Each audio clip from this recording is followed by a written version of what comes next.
နေ့တုန်းကတင်ထားတဲ့ function လေးတွေနည်းနည်း record တယ်ပေါ့နော်။ဒါဆိုလို့ရှိရင်ဒီမှာ data entry နှစ်ကွက်သွင်းထားတယ်။100ရယ်200ရယ်ဆိုပြီးတော့မှ data entry သွင်းထားတယ်။ data entry သွင်းထားပြီးသွားရင်ဒီသွင်းထားပြီးတဲ့ data entry data တွေကိုတို့တွေက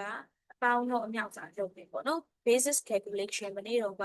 တင်လိုက်တဲ့ basis calculation နည်းနည်းလေးပြန်သွားလိုက်ပြီနော်။ဒါဆိုလို့ရှိရင်ပေါင်းတဲ့နေရာမှာ3နည်းရှိတယ်။ပထမတစ်နည်းကဘာနည်းလဲဆိုလို့ရှိရင်တော့ formula နည်း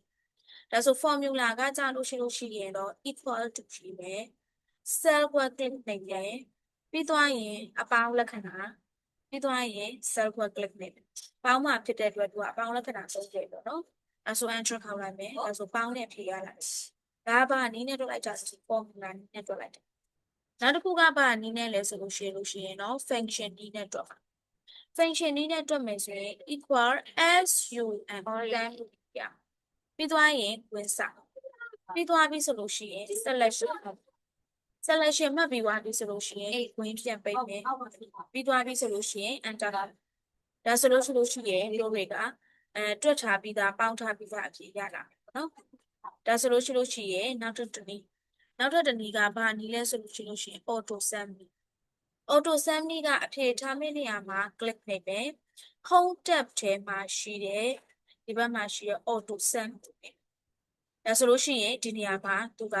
ကြလာတယ်ပေါ့နော်သူ selection မှတ်တာအားနေတယ်ဆိုရင်ဖြတ်စရာမလိုဘူးကို selection မှတ်ထားတဲ့ဟာပြန်မှတ်ဆုံးရတယ်ဒါဆိုရင် enter ခေါက်လိုက်ဒါဆိုလို့ရှိရင်သူက auto sum ပြန်အောင်ပြီဒါဆို formula နည်းသုံးလို့ရတယ် function နည်းသုံးလို့ရတယ် auto sum နည်းသုံးလို့ရတယ်သုံးမျိုးလုံးသုံးလို့ရတယ်ကိုကြိုက်တဲ့နည်းနဲ့ကိုသုံးလို့ရတယ်သုံးခုစလုံးကတော့ပေါင်းတာပဲရှိတယ်နော်ဒါပြီးသွားပြီဆိုလို့ရှိရင်နှုတ်တာလားဒါဆိုလို့ရှိရင်သူက subtraction ပေါ့နော်ဒါဆိုလို့ရှိရင် TRAC TI1 subtraction နှုတ်တာလားဒါဆိုလို့ရှိရင်နှုတ်တာဆိုလို့ရှိရင်သူက equal to ပြီးသွားပြီဆိုလို့ရှိရင် click နိုင်မယ်ပြီးသွားပြီဆိုလို့ရှိရင်အနှုတ်လက္ခဏာပြီးသွားရင်သူ click နိုင်မယ် enter ခေါက်ဒါဆိုလို့ရှိရင်သူကနှုတ်ပြရတဲ့အဖြေကြားလာနော်သူက minus ကကြလို့ရှိရင်200နေရာမှာပေါ့နော်200နေရာမှာရှိနေတာဖြစ်တဲ့အတွက်သူက minus နဲ့အဖြေပတ်တာနော်အဲ့ဒါပြီးသွားပြီဆိုလို့ရှိရင်နောက်တစ်ခုကကြလို့ရှိရင် multiplicity ပေါ့နော်ဒါမြောက်တာပေါ့မြောက်တာဆိုလို့ရှိရင် equal မြောက်မဲ့အကွက်ကို click နိုင်မယ်ပြီးသွားပြီဆိုလို့ရှိရင်ဒီလိုမျိုး star ပုံလေးဖြစ်တယ် star ပုံရဲ့အဓိပ္ပာယ်ကဒါမြောက်တာဆိုတာပေါ့နော်အဲ့ဒါပြီးသွားရင်နောက်ထပ်အကွက်တစ်ခုကို click နိုင်မယ် enter ခေါက်ဒါဆိုရင်နှစ်ခုမြောက်ထားပြီးသားအဖြေကြားလာတယ်ပေါ့နော်ဒါဆိုလို့ရှိရင်နောက်တစ်ခုကစားတာ division ဒါဆိုရင် division မှာသူက DIV ပေါ့နော် division မှာသူက2မျိုးရှိတယ်စားလက်ကိုလိုချင်တာလားအကျွင်းကိုလိုချင်တာလားဆိုပြီးတော့မှ2မျိုးရှိတယ်ဒါဆိုအခုလက်ရှိလိုချင်တာကဘာကိုလိုချင်တာလဲဆိုစားလက်ကိုလိုချင်တာနောက်စားလက်ဆိုတော့အပေါ်ကကဏ္ဍကိုလိုချင်တာပေါ့နော်ဒါဆို equal